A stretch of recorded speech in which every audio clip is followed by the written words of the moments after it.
Nile Ingamwa.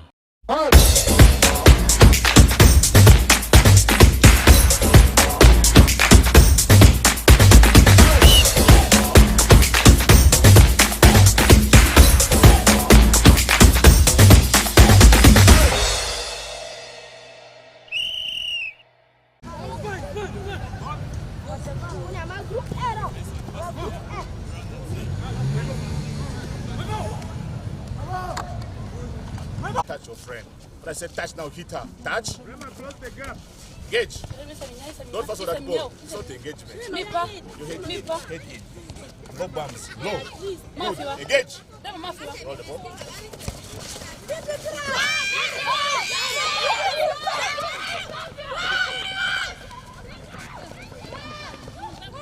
Let's go there. All of you are playing funny game, eh? It's okay, we should be there. Fine. I want to scrum down here. Scrum down. I want to scrum down. 5, 6, 7. Okay, 7, right? 2, 3, 4, 5, 6, 7, 8, 9, 10. Quick in your legs. No knock-ons. Follow your pass. Quick, up the line, head. Go there. Good afternoon and welcome to this edition of the Whistle Time, broadcasting live on West Nile TV. And this is where we bring you the action that's happening, the latest that's happening starting with the region, and we'll go also across the world over. We'll be discussing a lot today, and as you can see, I'm holding a rugby ball here today. That means there's something cooking up, and we are right here in Arua Public Primary School playground. This is the home of Nile Leopards Rugby Club. This is a new club, the first of its kind in this region, and we are actually up against history. My name is Oscar Brazilian, and we are going to be having a great time, and I am joined by Dennis, who happens to be, I don't know whether she said the proprietor, who happens to be the owner. We'll get from him. You're most welcome on the Whistle Time. Thank you so much, Oscar Brazilian. I'm not the owner, I'm not the proprietor, I'm not anything. I'm just the caretaker of these boys and the guys. So who actually is behind Nile Leopards Rugby Club? I can say the person behind Nile Leopards Rugby Club is the dream. There's no individual who has done this for us, and we have done it as a team. And the history of this club stretches since 2016, when we started developing rugby in high school. Together with Rugby Tackling Life, we are receiving a lot of support from Helen Buteme and her team. And I hope you know Helen Buteme, who is currently the health and conditioning coach, strength and conditioning coach of Express FC. So we have been doing a lot of tremendous grassroots work in high school, building high school rugby. And there are quite a number of schools which have benefited from that program. And I can proudly tell you that these you're seeing, these are graduates of high school rugby. Okay? That is why it's first of its kind, and the history stretches since 2016. That is why I said I cannot be the proprietor, or I cannot be the owner or anything. I'm just the caretaker, running errands around to make sure the team stands. Yeah. Let's talk about rugby into details. This is not a game that is so popular. People only associate West Nile with talk of Oparaka, Rua Hill. It's just basically football and netball. But we have always been told that West Nile is a hub of talent. How did you start to come up with this idea? Is there an opportunity somewhere? Or is there something that we don't know that is prompting you to start? The dream we are currently chasing is building rugby in West Nile, indigenous rugby in West Nile. We all know about the Emily Lekurus, the Wadias. Yeah? All of them, we all know them. Okay? They are from this region. And most of them started building their rugby from that side. Trust me, most of these guys who have played rugby, most of them did not train, others just trained for 1 week and they went for a tournament. Now, The idea behind this club is all about building rugby in the region, which stretched from 2016. And now I can tell you that the dream of spreading the rugby in the region is first to bring these people who are currently crawling to a walking stage, okay? Once they start walking, now these are the people whom we are going to use to spread the rugby in other schools. It has been me and some few others who are moving to schools with the support of RTL. Assuming now we have over 20 of these boys and 20 of the girls, how many schools we can reach to? And trust me, without rugby in schools, there's nothing like rugby, okay? I'm not proud to say that we have done something like the first, but I'm happy that we have exceptional players who are soon making it to the national team, and all eyes are on us because the talent is evident. The talent is evident. We have never played any friendly. We just went on 18th of September for a tournament, and Is it the one in boom. Gulu? It was in Lira. In Lira, yes. So like we didn't have any team to play friendly with. We didn't even have any team to play club tournament with. We only have one team in West Nile, and the team was included in the tournament. And you cannot believe what people displayed. We went for the tournament as underdogs, but trust me, that statement is not me. So the idea is to build rugby in the region. First, to empower this club and build it to a level where we can use the players as coaches to support other people. And then there we can take off. I really don't want people to over-expect from us because the club they are seeing right now, it's not a club which started like 2 weeks ago. This is a club which started since 2016. So I know our people here, they always get excited when they see something like this. And they think maybe we're already in another level, but trust me, the only thing we have are these players and the few boys we have. We do not even have any training kits. We do not have mouth guards. We do not have water. We do not have anything at all. And yet you still insist on doing it. But the only thing we have is the dream and the players. So I know if we all keep the same dream, no challenge will hit us back. Let's talk about the ladies team. I believe the ladies as well. How did you come up with the ladies team? Because you know when something new comes up, it is not easy to bring ladies on board. So how did you manage to bring them? And they promise. Just like I told you, the history of this rugby club stretches since 2016. We started rugby for ladies in 2018 with only 2 schools, in West Nile.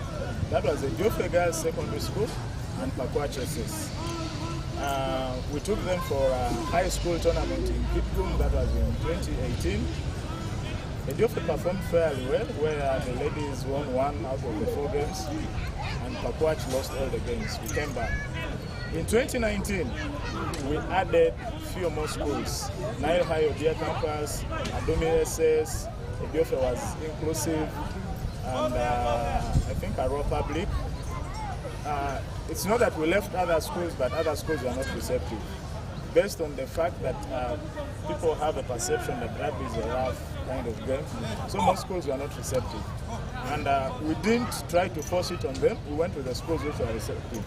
We played a tournament in a Joffre Girls ground, and Nile High won both the boys' trophy and the ladies' trophy. So coming to 2020, COVID hit, there was no sports. So 2021, when the president allowed outdoor sports to move on, and then Rugby Union also scheduled that tournament, and I just decided to mobilize the ladies, and we started training for them as a club, not as a school now. The ladies who are in high school, I brought them together, I started training them, and then also the boys in high school, I called them, and we were just using an idea of call your friends to come, those who wants to learn. So within like 1 week, we have a whole team. So we trained the girls together for like 2 weeks, and we went for the tournament. They have not been in a better shape. The players we have are actually an average age of 17 or 18. A very young team. And they're playing a tournament with people who are 35, 30, and in the first tournament it actually scared them because they've never had that kind of experience. But when we went for the second tournament in Kitgum, the second circuit of the tournament in Kitgum, there was a tremendous improvement. In Lira on 18th, the boys lost all their 3 games. We were in Group B, so we were 4 teams, we had 3 games in the group. So they lost all their games, we couldn't progress to any semis and finals. And the girls, there were 4 ladies teams. The girls performed well. There were 4 teams in their group, and they won 2 of their 3 games, losing to Kitgum Queens 12-5. So when we went to Kitgum for the second circuit, they had the first exposure in Lira, first in their lives, and then first exposure in their lives. So when we went to Kitgum, they had some confidence. They even came back and trained for it. So the ladies won with a better margin. They still won against Lira Matrix.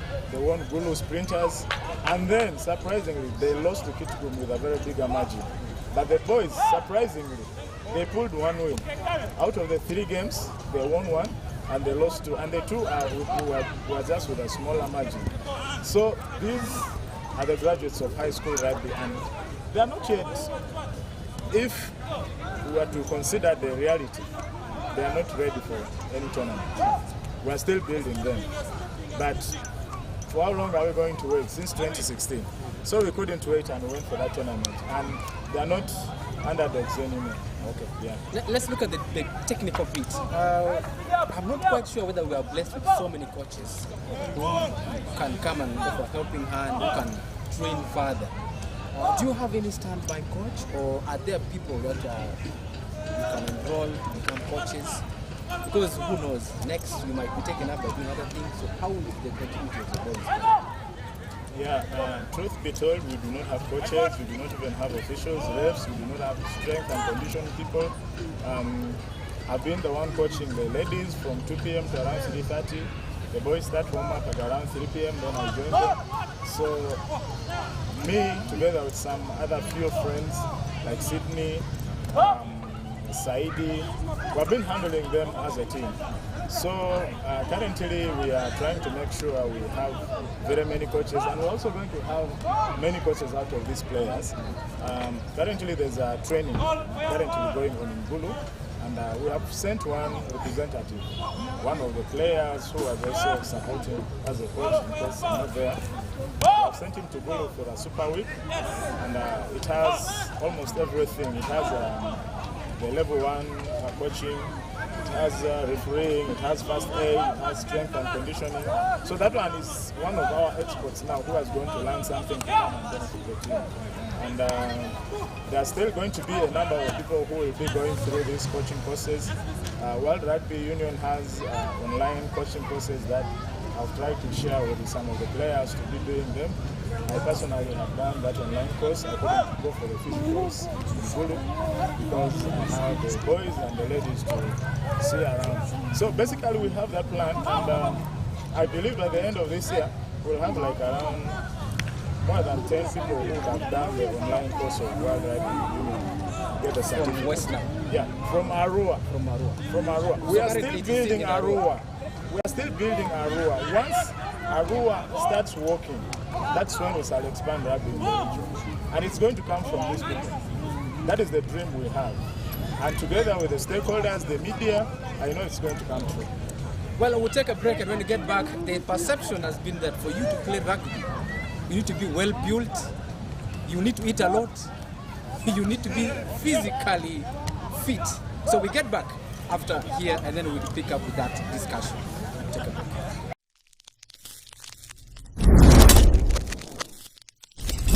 West Nile TV, lighting up the region.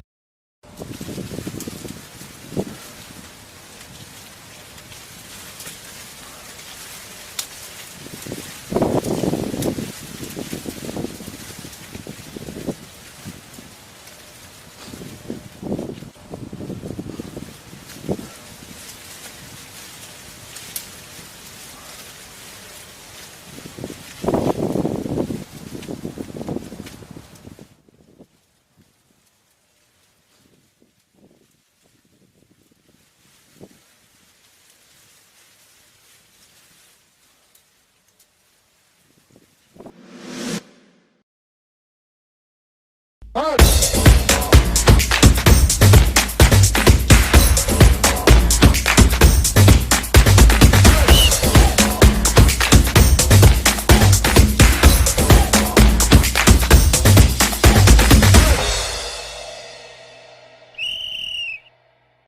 back from the break. You are still watching Whistle Time, broadcasting on Star Times channel 477, and this is West Nile TV. And as waiting for the break, I told you that we'll be coming back to discuss some other issues, the fears that people have about rugby. But don't forget, you can as well advertise with us. You can come to Weatherhead Park Lane, or you can actually call the number that's running at the bottom of the screen. My name is Oscar Brazilian, and I still have Dennis right here. Let's talk about the fears people have. So many people think for me to play rugby, I need to be well built. I need to mug every day. I would have to actually eat a lot. I mean, there's so many myths that tend to scare people about rugby. Can you give us the actual picture of what happened in rugby? Is it true I have to go to the gym, I have to look big, I'm going to be eating a lot? What is the truth about rugby? Thank you so much, Oscar Brazilian, and thank you so much, West Nile TV. I'm so happy for this opportunity because I really feel it's something that I needed to emphasize myself, and such a platform, it's really an opportunity for us to let the parents know that just like any other sports, okay? Just like any other sports, even athletics, people get injured. Even football, people get injured. But trust me, as a former professional rugby player, I played with Agulu Elephants, and then I also played for university in Gulu University when I was at campus. But I played my professional rugby with Gulu Elephants, a very short career, only for 2 years, when I was still in Gulu. But when I came to Arua, there was no club, so that was how my career in rugby, active rugby, ended.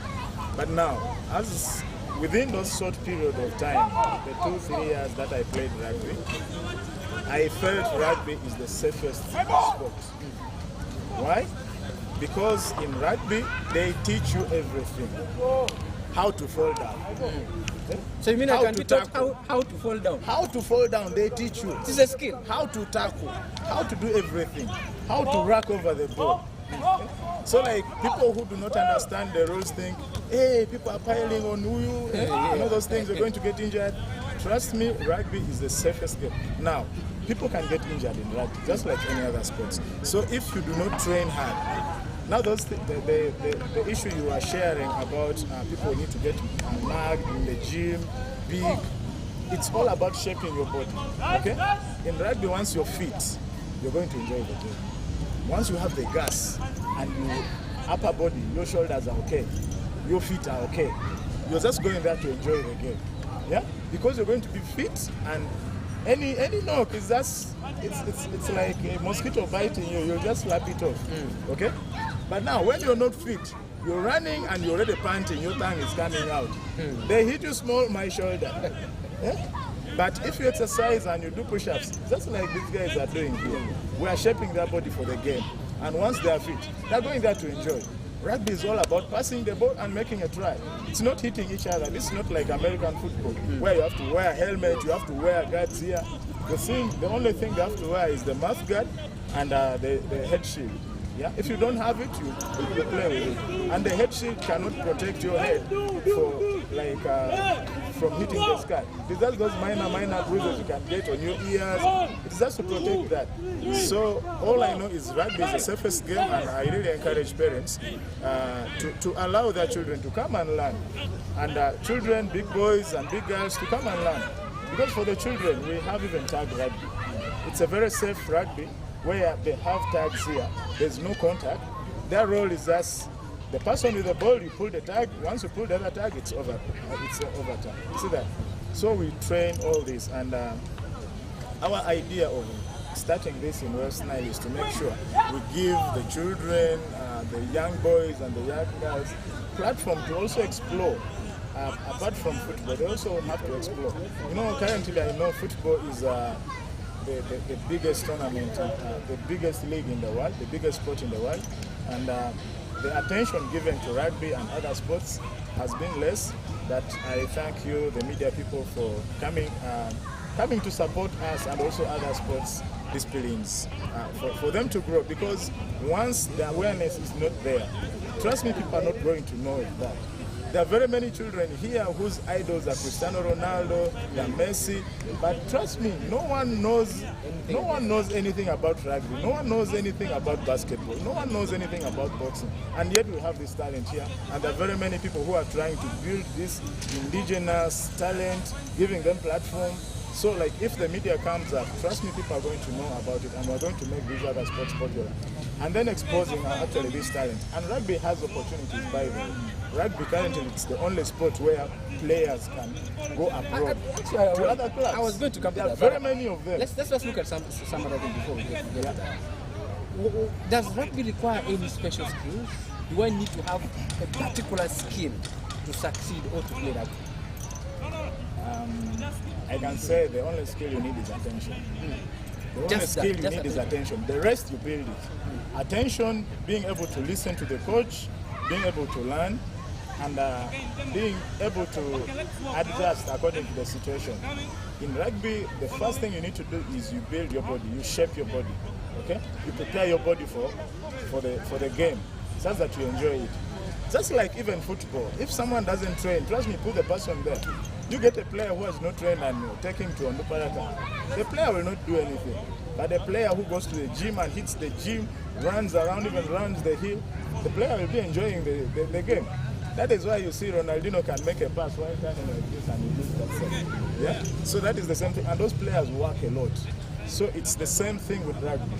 But trust me, the injuries people get in football, because like now, you can be fit, and then someone gives you an open boot. In rugby, that one is not there. I am fit, I will not get injured. Period. But I know there are some accidents in the game, just like even any other sports. Just like athletics, you're running alone and you get an accident. So those ones are there, but they're very minimal. So the myth that rugby is a dangerous game, it's a very big lie. Trust, I'm saying this on TV. Today, what is the date today? Remind me. Today is it 20th? No, we have gone past. Sorry. Today, I'm just saying this on TV that rugby is the safest game ever I know. Yeah. Today is 29th. Actually. Yeah, 29th. Today, 29th, I'm saying this on West Nile TV that rugby is the safest ever game I know. If someone gets injured, that is just either accident or the person did not train. Yeah. Well, let's look at the other aspect of nutrition and diet. It's one of the most important aspects. Yeah. Are there special foods somebody who is aiming at playing rugby should be looking at eating when you get there? Even though not from now, when you get there, are there special foods somebody should be eating? Yeah, it's there. It's for all the sports. For all the sports, you're supposed to follow diet. But in our situation here, you just go with what you have. You go with what you have. Now the issue of the special diet comes with the intensity of the training. You're losing a lot of water, you're losing a lot of calories, you're losing a lot of energy. You need to refill it. But what we always advise people is take a lot of water when you're doing training. Okay? Take a lot of water during training and take a lot of water after training. It's enough. Go and eat your normal food. If you've been eating 5 kilos in a day, you continue eating your 5 kilos. If you've been eating half a kilo in a day, continue to eat that. Don't go beyond your limit, because you're going to kill yourself. Too much of anything is bad. And even when we're training, we do not take the body too hard. We take it to the limit, or slightly ahead of the limit, to just try to shake them. Yeah. So you do not eat just because there's opportunity of eating, or maybe someone has given you free food and you want to clear 2-3 plates, yet you used to just eat half a plate. So yeah, that is it. Just any other sports, when you're doing like high intensity training, really you need to refill what you have lost. Calories, everything you need to refill. But in a situation where it's not there, water does a lot of things to regenerate your body. Okay? When they are training like this, they lose a lot of water in the body. So refilling it, it's enough. It's enough. Well, let's get to the last one. You're still watching West Nile TV. It's a waste of time, and this is rugby that we are putting in context. I want to ask you about the opportunities that we have, both for the coaches, for the referees, for the players, because this could be some of the things that people don't know about, and yet they could actually benefit from. So, what are these opportunities?